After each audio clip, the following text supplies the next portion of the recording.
ஒரு இளையகுமார் என்ன பண்ணார் தெரியுமா? தன் தகப்பனோடு உறவை துண்டிச்சிட்டார். தன் தகப்பனுடைய இருதயத்தை என்ன பண்ணிட்டார்? இளையகுமாரனை உடைச்சிட்டார். தன் தகப்பனுடைய எதிர்பார்ப்பு, அந்த மகனை குறித்து நிறைய எதிர்பார்ப்பு வச்சிருப்பார் அப்பா. என்ன பண்ணிட்டான் இளையகுமாரனை? அதெல்லாம் ஒன்றுமே இல்லாமல் நிர்மூலமாகிட்டான். அப்பா கூட இருந்த ஒரு தொடர்பை விட்டுட்டு தூரமாக போயிட்டான். அப்பா பிரகாரம் வாழல, அவன் இஷ்டம் பிரகாரமாக வாழ்ந்தான். அவனுக்குன்னு ஒரு ஆசை இருந்துச்சு, அவனுக்குன்னு ஒரு உலகம் இருந்துச்சு. அப்போது அந்த தகப்பன் உணர்வை அவன் என்ன பண்ணிட்டான்? மறந்து போயிட்டான். அவன் அப்பாவுடைய அன்பை உணராமல் போயிட்டான். எப்போ ஒருத்தங்க செய்கிறாங்க, உலகம் உனக்குள்ளே வரும்போது, சிற்றின்பம் உனக்குள்ளே வரும்போது, நான் மாத்திரம் நல்லா இருந்தால் போதும், சுயம், இச்சை, ஆசை, இதெல்லாம் அந்த இளையகுமாரனுக்குள்ளே வந்திருந்தனால அவனால் அப்பா கூட இருக்க முடியல. அப்பா விட்டு தூரம் போயிட்டான். அப்பா நினச்சபடி வாழ முடியல. இன்றைக்கி எத்தனை பேர் இந்த இடத்துல அந்த இளையகுமாரனை போல இருக்கிறோம்? எனக்காக ஒரு அப்பா இருக்கிறார், பரலோக அப்பா, ஆனால் அவரை விட்டு தூரம் போகிறோம். அவர் உங்கள் வாழ்க்கையிலும் என் வாழ்க்கையிலும் ஒரு பிளான் வச்சுருக்கிறாரு. இந்த பிளான்லாம் வேணாம், நான் நினைக்கிறபடி செய்யுன்னு சொல்கிறோம். எத்தனை பேர் நான் விரும்புகிறபடி வாழணும்னு நினைக்கிறோம்? ஒவ்வொரு நாளும் கர்த்தர் நம்மை பார்த்துக்கிட்டு இருக்கிறார். அப்போ அவ்வளோ ஒரு கெட்ட ஒரு இளையகுமாரன் கூட அவங்க அப்பா என்ன பண்ணாரா? போடா, இன்றைக்கி போனவன் இனிமேல் என் கண்ணிலே படவே கூடாது, அப்படியே சொன்னார். He was waiting. என் மகன் ஒரு நாள் வருவாருன்னு தகப்பன் காத்திருந்தாராம். ஆமேன்னு சொல்லுங்கள். இன்றைக்கி யாரெல்லாம் ஆண்டவர் விட்டு தூரமாக போனினா கூட, உன் இருதயம் கெட்டு போச்சுனா கூட, உன் இருதயம் கருப்பாயிடுச்சு, உன் இருதயம் ஹார்டாயிடுச்சு, யார் இயேசுனே தெரியாமல் நீ இருந்தால் கூட, உனக்காக உங்கள் அப்பா ஒரு சொத்து சேர்த்து வச்சார், உனக்காக உங்கள் அப்பா ஒரு அந்தஸ்தை சேர்த்து வச்சார், உனக்காக உங்கள் அப்பா உயிரே கொடுத்தாரு. ஆனால் நம்ம என்ன பண்ணிட்டோம்? என் வாழ்க்கை, என் குடும்பம், என் பணம், என் ஆசை, என் இஷ்டம், இப்படின்னு வாழ்ந்த நம்மை கூட இன்றைக்கி ஒரு அப்பா எப்படி பார்க்குறாரா? என் மகள் என்றைக்கு நாளும் என்கிட்ட வருவா, என் மகன் என்றைக்கு நான் ஒரு நாள் என்கிட்ட வருவான்னு ஒரு எதிர்பார்ப்போடு அப்பா இருந்தார். அப்பா தோற்று போயிட்டாரா, ஜெயிச்சிட்டாரா? இல்லை லூயா. அப்போ உங்களையும் என்னையும் கூட ஒரு கண்ணு பார்த்துன்னு இருக்குது. நம்ம கட்டாயமாக அவர்கிட்ட திரும்பி வருவது தான் அவருடைய சித்தம். நீ எங்கே போனாலும் ஆண்டவர் சொல்வார், ஓடு, சொத்தெல்லாம் வாங்கி நான் போகிறேன், விபச்சாரிகளுக்காக செலவு பண்ணுறேன், உன் இஷ்டம் போல் வாழுறியா, இந்த வேதம் உனக்குள்ளே கிரியை செய்யலை, ஓடு. எங்கே போனாலும் ஆண்டவரை விட்டு தூரமாக, ஆண்டவரே தெரியாது அப்படின்னு போகிறான் பார்த்தீங்களா, மறுதளித்து போனான் பார்த்தீங்களா, அவனை கர்த்தர் எப்படி அவரை நோக்கி பார்க்க செய்தார்? புத்தி தெளிந்து. இன்றைக்கி நம்மளுக்கு எல்லாருக்கும் ஒரு நாள் புத்தி தெளியுமா? ஆமேன்னு சொல்லுங்கள். இதெல்லாம் வேஸ்ட்டு. இந்த உலகம், இந்த கட்டடம், இந்த பணம், காசு, படிப்பு, அழகு, இதெல்லாம் பூமியில் வச்சதுக்கப்புறம் நம்ம கூட இருந்தவங்க நிறைய பேர் செத்துட்டாங்களே, அவங்க சதையை தொட்டு பார்க்க முடியுமா? அவங்க அழகை பார்க்க முடியுமா? நம்ம அம்மா அப்பாலாம் வச்சுட்டு போன இடத்துல இன்றைக்கி யார் ஆள்றாங்கன்னே தெரியல. ஸோ அதெல்லாம் மாறும்போது நம்ம மாத்திரம் என்ன பண்ணுறோம்?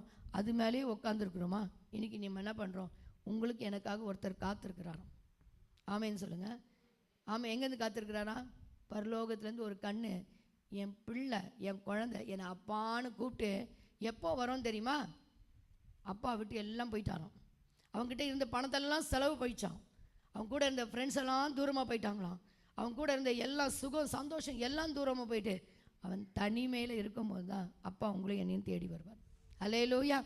எப்போ யூ லவ் காட்ஸ் காலிங் அப்படின்னா, அவன் எப்படி இருந்திருப்பான்ல, நிறைய பணம் வச்சு சந்தோஷமாக இருக்கும்போது, அவங்க கூட ஃப்ரெண்ட்ஸ் இருக்கும்போது ஆண்டவரை தேட மாட்டோம். இன்றைக்கி நீங்களும் நான் கூட சந்தோஷமாக இருக்கும்போது, ஐஸ்வர்யமான இருக்கும்போது, எனக்கு எல்லாம் இருக்குது, கம்ஃபர்ட் ஜோனில் இருக்கிறவங்க கர்த்தரை தேடவே மாட்டீங்க. அப்போ இன்றைக்கி ஒரு வேளை நீங்கள், நான் கம்ஃபர்ட் ஜோன்லேயே இல்லை, நான் உபத்திரத்தின் மத்தியில் இருக்கிறேன், பிரச்சனைகளோடு இருக்கிறேன், போராட்டத்தோடு இருக்கிறேன், டெய்லி நான் செத்து பிழைக்கிறேன், ஒவ்வொரு நாளும் எனக்கு ஒரு சோதனை வருதுன்றீங்களா? உங்கள் மேலே தான் சத்ருவும் கண் வச்சுருக்கான் ஏசப்பா. அல்லேலூயா. ஒவ்வொரு போராட்டத்திலையும் நீ தோத்துறியா, நீ நிற்கிறியா? இன்றைக்கி ஆண்டவருடைய வார்த்தை உங்களுக்குள்ளே கிரியை செய்யணும். ஆமே. அப்போ அவன் எப்போ தூரம் போயிட்டு எல்லாத்தையும் மறந்துட்டானோ, எல்லாம் இழப்பு. அவங்க அப்பா கொடுத்த காசெல்லாம் செலவு பண்ணிட்டான். எதெல்லாம் அவன் நாசம் பண்ணான் தெரியுமா? குடும்பத்திற்கு ஒரு அந்தஸ்து இருக்கும், அதெல்லாம் இழந்து போய் செஞ்சுட்டான். எல்லாம் சீர்கெட்டு போயிட்டான்.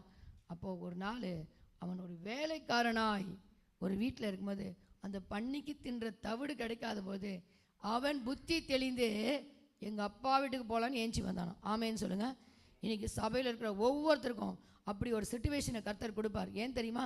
நீ அவரை விசுவாசம் என்பது இப்போ இங்கே இருக்கிற ஒவ்வொருத்தருடைய சிலருடைய காரியங்கள் எனக்கு தெரியும். நீங்கள் ஒருத்தர்கிட்ட ஷேர் பண்ணுங்க, ஒருத்தர்கிட்ட ஷேர் பண்ண மாட்டீங்க. ஆனால் இங்கே இருக்க ஒவ்வொருத்தரும் தெரியும். அப்போ எவ்வளோ பாரங்களை ஒருத்தங்க சுமக்கணும். அப்போ ஏன் அவ்வளோ உபத்திரத்தை கொடுக்குறாரு தெரியுமா? அப்பாவுடைய ரட்சிப்பை வாங்கிட்டு என்ன பண்ணிட்டோமா, தூரமாக போயிட்டோம், மறந்து போயிட்டோம். அவருடைய ஆசீர்வாதத்தை ஒவ்வொரு நாளும் செலவு பண்ணோம், துன்மார்க்கமாக வாழ்ந்தோம். ஆனாலும் ஒருத்தர் மனம் திரும்பும் போது, இதுக்கு நான் கூட சாட்சி சொல்லுவேன், எனக்கு எத்தனையோ அழைப்புகள் இருக்கும்போது அதெல்லாம் தெரியல, ஆண்டவருக்கே வாழணும்னு தெரியல, இந்த வேதம் தெரியல, படித்தாலும் புரியல. ஆனால் அப்படி இருந்தபொழுது கூட நான் இதை வாசிக்கும் போது நினச்சேன், எங்கள் அப்பா எனக்காக ஒரு நாள் காத்திருந்திருப்பார். நீ எங்கே போகிறப்போ கடைசி எங்கே வர முடிவு? நீ என்கிட்ட தான். ஆமேன்னு சொல்லுங்கள். இங்கே நிற்கிற அத்தனை பேரும் நீ எவ்வளோ தூரம் போனாலும், நீ ஆண்டவருடைய எங்கே போனாலும் விடவே மாட்டார். உபத்திரத்தின் மத்தியில் அவனுக்கு அடுத்த வேலை சாப்பிட்றதுக்கு சாப்பாடு இல்லையா. So when you have trials and temptations, பிரச்சனைகள் போராட்டங்கள் வரும்போது நினைங்க, உங்கள் அப்பா நோக்கி பார்க்க தான் இந்த பிரச்சனையை கர்த்தர் அனுமதிச்சிருக்கிறார். அல்லேலூயா.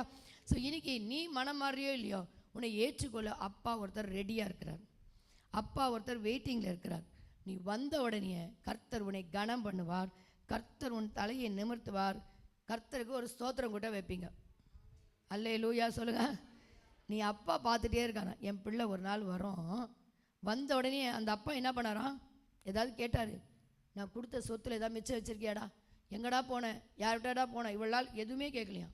வந்த உடனே என்ன பண்ணாராம், வஸ்திரத்தை கொடுத்துட்டாராம், பாதரட்சத்தை கொடுத்துட்டாராம், அவனுக்கு போடுறதுக்கு செருப்பு கூட இல்லாமல் வந்தானோ, மோந்திரத்தை கொடுத்தாராம், எல்லாம் கொடுத்து அவனை கனம் பண்ணி இப்போ என்ன பண்ணுறாரு தெரியுமா, ஒரு நல்ல மியூசிக் கச்சேரியெலாம் வச்சு ஒரு கடாவை வெட்டி என்ன பண்ணுறாங்க, இதுதான் ஸ்தோத்திரம் கூட்டம். அல்லேலூயா. எப்போ நீ தூரமாக போயிட்டு ஒன்றும் இல்லாமல் நீ திருப்பியும் ஆண்டவர் சமூகத்தில் திரும்பி வரும்போது கர்த்தர் என்ன எப்படி வைப்பாரா, நம்மளை உயர்த்தி உங்களை மேன்மைப்படுத்தி, எங்கள் வீட்டில் நான் ஒரு ஜபம் வைக்க போகிறேன். ஆமேன்னு சொல்லுங்கள். எத்தனை பேர் விசுவாசிக்கிறீங்க? கர்த்தர் என்னுடைய எல்லா சிறுமையும் கண்ணோக்கி பார்த்து என் பலவீனம், என் பாவம் அதெல்லாத்தையும் விசாரிக்கவே மாட்டார். நீ திருப்பியும் வரணுன்றது தான் அப்பாவுடைய ஆசை. அல்லேலூயா.